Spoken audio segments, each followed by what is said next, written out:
It is David Bakhtiari on Wilde and Tausch. David, good morning, buddy. How are you? I'm good. I got a couple things to address. First of all, I don't want Mark, falling on any knives for me. That is 100% my fault. I'll take full accountability on that. Playing dad mode, leaving the phone away from me, not a good combination for a phone call to jump in and talk to you fellows. 1, 2. I'm glad I made your at least top 3, maybe top 5. It wasn't hard to get ahead of Clifton. He never talked to us. Old Cliffy Bob. But no, it's good to be here and chat with you fellas today. Thank you for having me on. So let's start with, how are you doing? Like, I know I'm the touchy-feely one, but, like, even if you knew this was coming, even if you knew that the era was going to come to an end, it still is hard when it actually ends. So where are you at now, and what has your process been since the news that they were moving on from you? Yeah, I mean, I think, saw the writing on the wall, saw the nonverbal actions displayed to me, when I decided to put my health first and needed to get the surgery once we kind of found out this is the problem. I mean, it's not ideal. If we had to do it again, obviously probably would have done this in the first bout, probably would have saved us 2 years of trying to work around something. But yeah, I mean, at the end of the day, it's always bittersweet. It sucks. I got so much love and appreciation for Green Bay and everything it did for me in 11 years. And my guy said, a couple other turns that I've done on the radio, that I'm just I'm grateful that I didn't make the decision easy on them, and that it took them 11 years, because I knew eventually they're going to cut me. That's why they're eventually going to cut Mark. I mean, that's why they'll cut everybody at the end of the day, or they'll move on from them. I'm just glad it took them 11 years for me. I'm going to ask you the tough follow-up, though, because, that's what I do. You said the nonverbal part of this. Did you get the sense that they were pissed about the way last season went and the fact that they got one game out of you before you realized that your knee was not functioning properly? No, I mean, like, everyone understood. It was just like, I don't think they understood, like, the magnitude. And I think some information probably was displayed not properly, so I think it was more of a miscommunication. But I don't think anyone understands, the magnitude of the surgery that I had, and the fact I was non-weight bearing for 8 weeks, and then, just kind of coming back and kind of not really. It's like being welcome, but not at the same time, is the best way to describe it. And then I'm like, well, okay, this guy, I'm understanding. I guess my girlfriend moved on. Okay, that's fine. But like I'm an adult. We can have a conversation about it. Well, I'm glad Frankie didn't move on from you, at least. So when you know that that's the feeling, and you are dealing with that, and then the team that. And you tell me if I'm wrong, but when they have all these young guys to start the year and they trade Aaron, and you saw Jordan in the training camps that I saw him in, like, he was inconsistent as a young quarterback learning the ropes. I don't think many people, including even Goody, saw the second half of last season coming from the guy he drafted. So as this team is rounding into form and guys you care about are starting to make a run and you're kind of on the outside looking in, did this team surprise you, and how much of a part? I saw you came back to spend time around the guys and do some mentoring, but how much of a part of that second half run did you even feel like you were part of? I mean, like, I always felt like I was part of the team at the end of the day. I think it's tough anytime anyone knows being on IR and having a big surgery where you have to step away. Mm-hmm. There is a sense of being not with the team. That's tough. But yeah, even going before it, I don't think anyone was able to predict how the team would turn around. That's why I said that's a beautiful thing at the end of the day. It doesn't matter what names are on the depth chart, and you got to go out there and you got to play football. And to see the young team kind of respond throughout the year was amazing. I think it was a Cinderella story that was fantastic, and you loved it. I think now there's a bigger target on Green Bay's back heading into this upcoming season, and it's going to be exciting to watch. David, what did you see from Jordan Love? Because Jason was talking, and he would take a little bit of heat when he was just reporting what he saw at camp. But what did you see, being there last year, the growth that he had from being that first start to what we saw, him playing great football December and January? He's a resilient guy, and that's a quality that, again, at the end of the day, you got to play quarterback. That's first and foremost. And for him figuring out, but not getting too high with the highs, not getting too low with the lows, and it's really all on him. You got to just tip your hat to him, his ability to keep chopping wood, to keep wanting to grow, keep wanting to get better, keep striving for more. And I think it showed throughout his play of being a young quarterback. And it's something that I really appreciate. Jordan's a guy, for anyone who hasn't really met him, he's a guy you want to root for. He's such a good dude.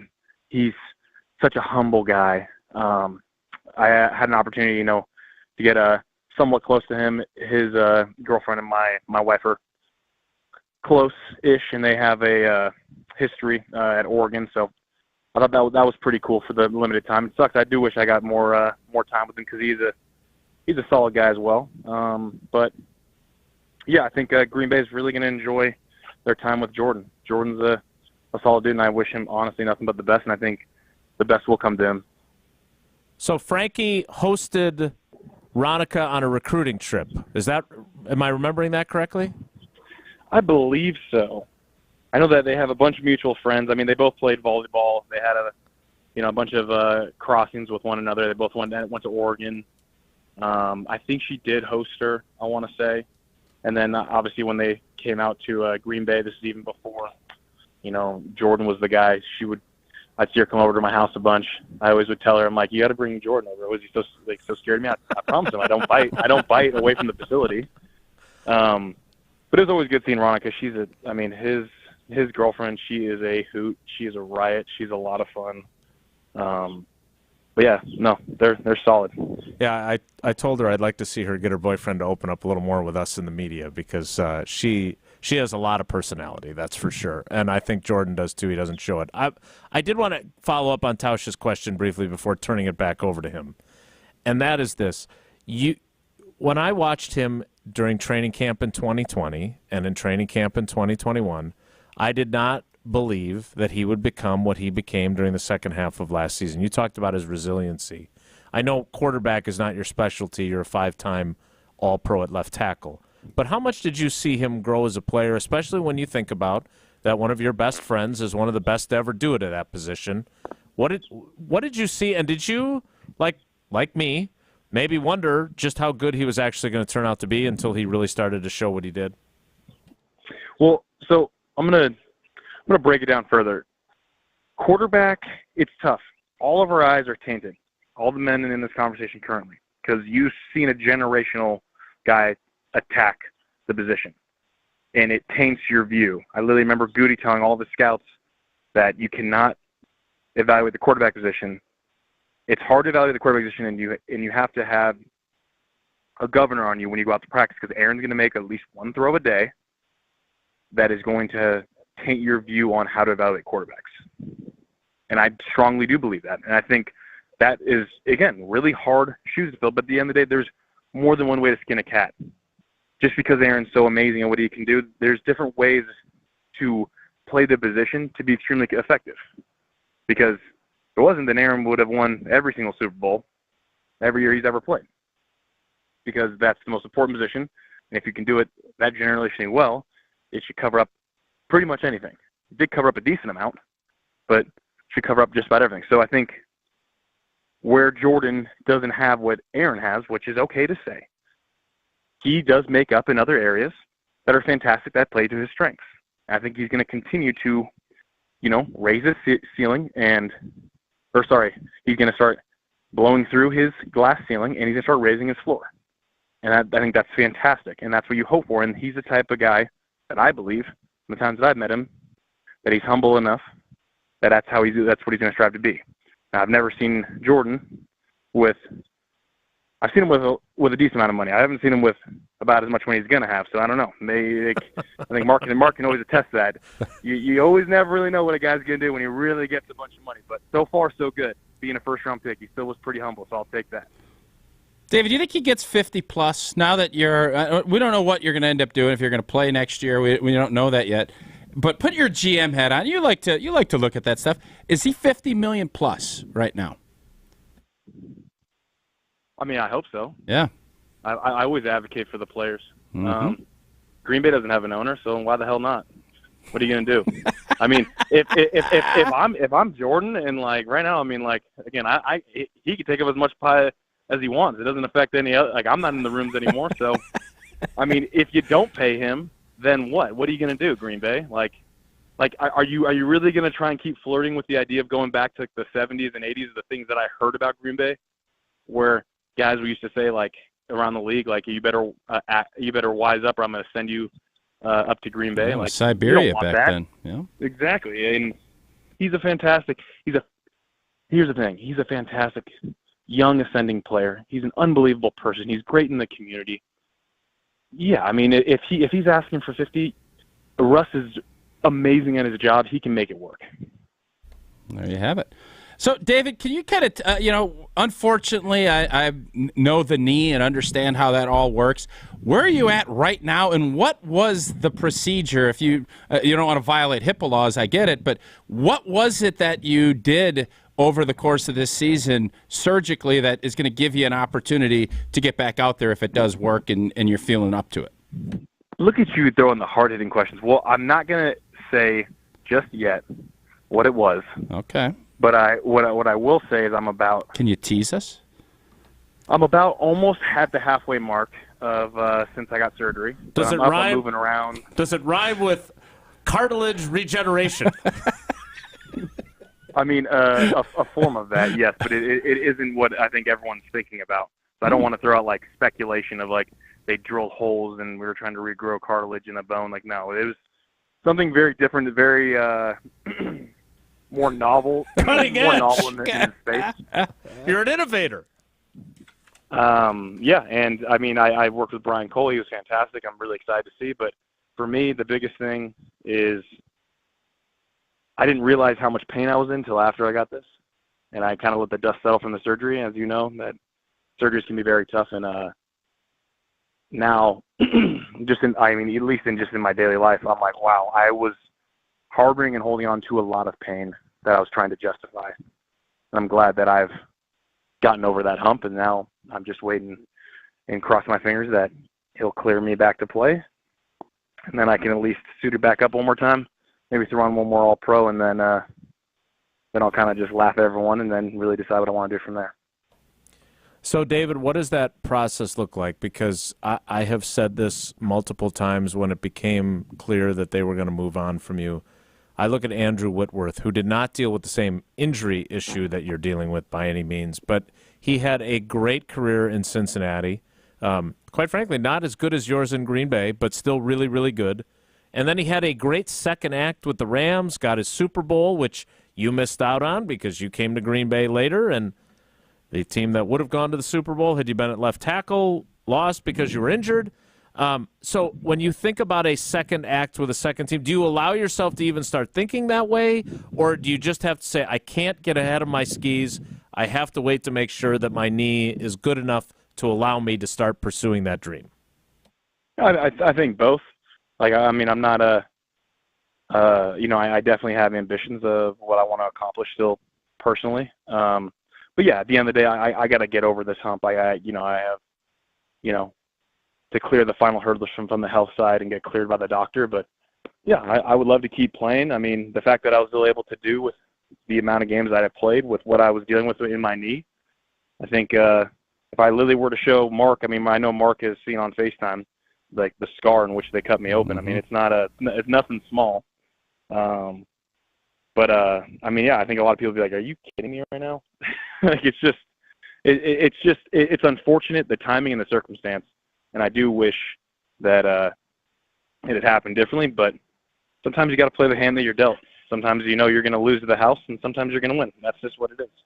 David, and I don't want you to look back because I know how that all goes, but. And Jason mentioned it, the New Year's Eve thing and everything else. But is it just a case of bad luck? Do you just think that was how it went? Because a lot of people have had ACLs. A lot of people, I've had it twice, able to bounce back, and not things all worked itself out.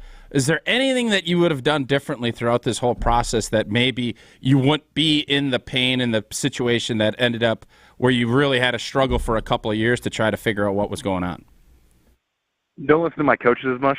Stop being a player's coach, and not be practicing full pads on a Thursday in week 17. Should have talked to Cliffy. Should have talked to Cliffy. And just got on the Cliffy Bob Lamborghini program, probably about a year or two sooner. But again, I know I bring it up in the training room. That's something that I lightly talked about. I said I love practicing, but they enjoy throwing the guys out there. And I hope that I was maybe the final straw that no one else has to. They start really pulling back on practice for guys that they know are fine. Because I know it's more of an anxiety thing of they want their guys to play and be tuned up like we're professionals, especially the guys that have done it long enough. He's going to do what he's going to do out there on Sunday. It'll be okay. I do think that there has been a change in their philosophy because I think they know that if you don't get injured in that practice that they're playing in the Super Bowl. Do you agree with that, by the way? I mean, I don't know. I still have to play that game. Who knows? That's a yes. That is a yes.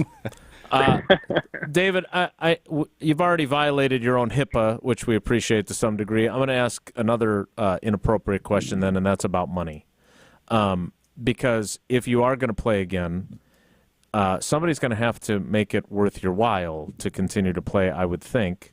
So, Tausch had some of the worst timed ACL tears of anybody in Packers history because he did it in contract years, and that puts you in a really difficult spot. You're in a challenging spot too, though, obviously. So how do you weigh, I don't want to say the juice being worth the squeeze, but you obviously are on the precipice of being a Pro Football Hall of Fame player, so you want to keep playing. At the same time, what are teams going to offer a guy coming off of everything that you've dealt with? And how do you prove to them, hey, it's worth putting some guaranteed money in a contract for a guy that's dealt with my knee the way I have? Have you allowed yourself to think about those aspects of this process? Yeah, sure. I mean, like I said, I think those are things I'll cross that bridge when I get there. I think you said it best, juice has to be worth the squeeze. It has to make sense for both sides. That's the business at the end of the day. And if it works out, then that obviously was the right place for me to be. Has Aaron already started recruiting you to the Jets? I mean, he hasn't stopped. No. Yeah, I mean, Aaron's a man of very few words, so the time will come when it's there. I'll just probably wait for him to get sacked a bunch, and then he'll be nonstop calling me. Is a choice between protecting his blind side or joining his cabinet as the director of Homeland Security? Ooh, yeah, you know what? Because you're big on protection. I thought maybe press secretary might be good. He's very good with the microphone. Well, I thought maybe I'd get that gig. Yeah. Yeah, both sound like fun. I mean, sure. I mean, why not do both? Pass protect him by day and then press secretary by night. David, I'm glad we got to catch up. I guess I do when we do this because we have kind of developed a reputation, and I know you've done a few other interviews, but we do like to give people the opportunity, and you did a great job. Did you do the video all by yourself? Did you screen capture all that stuff and edit it together yourself? Oh, yeah, Balaga said there's no way you did that yourself.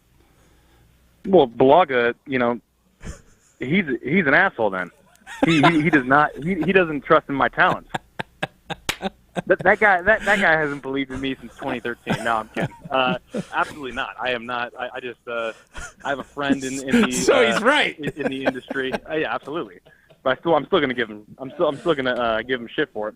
No, I had a friend in the industry that I told him that, hey, this is probably gonna happen. I want to have this made. I know you do this for a bunch of other players. Can you do this for me? And she worked it up and then sent it to me, and then I just had it kind of sitting ready to post, and then whenever I knew it was time, then I probably wrote that. I just wrote that just exactly. I just spoke from the heart, real quick, and then sent it out. Those types of comments are not going to get you invited to his new farm that he just bought in Florida, where he's going to raise oranges and donkeys. But he was right, and you zinged him for it. So in all seriousness, it was a very eloquent goodbye. I love the music choice that you made there because you did do it your way, and we respected that about you.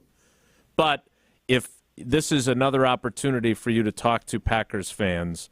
What do you say to them about your time in Green Bay and what they meant to you? Because I know you meant a lot to them. Oh, I had so much fun at the end of the day. We had great highs, also had some decent lows. But overall, I just want to say just thank you. We had a journey. I think that's all we can always appreciate. When we look back, we had fun together.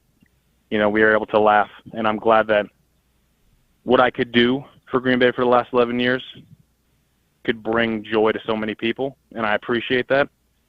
And for other people that wanted to get, some hate off their heart, I'm glad I could be that punching bag for you too. Regardless of what it was, I'm just glad I was something, because that means I was something, and I'm forever grateful for that. I will be coming back. I'll always have fun. I'll always be a good time. And Green Bay will always be a special place in my heart because he took in a 21-year-old kid. It was neat seeing you grow up, man, and you were great to work with. I'm not gonna lie. You were missed all season. We loved the times that we did get to talk to you. You were always there for us when we needed you. You always told the truth. Sometimes it wasn't easy to do, but you did it. And it is not the same place without you. It's not nearly as fun. And no disrespect to Rasheed Walker or anybody else who has the task of following you, but there ain't going to be another one. You're one of one. We're going to miss you, bud. We appreciate your time. I appreciate it a lot, and I do want to say just thank you. I've had a great relationship with you over time. I'm glad that that's how you looked at me. That does mean a lot, and I just do want to say that I've always tried to be authentic and always speak the truth, even if it was the harsh truths and the painful truths. I always just wanted to be authentic and real. So I do really appreciate that. I appreciate our time. I'll always be here for you guys. Wilde and Tausch, you guys let me know. All right, every Friday at 11:30 Central Time. 11:30 Central Time every Friday. You heard him agree to it, people. I'll say this: you can call me every Friday at 11:30, but we'll see. We'll see if I'm there. All right. Fair enough. Thanks, David. Take care, man. Okay. All the best. Take care.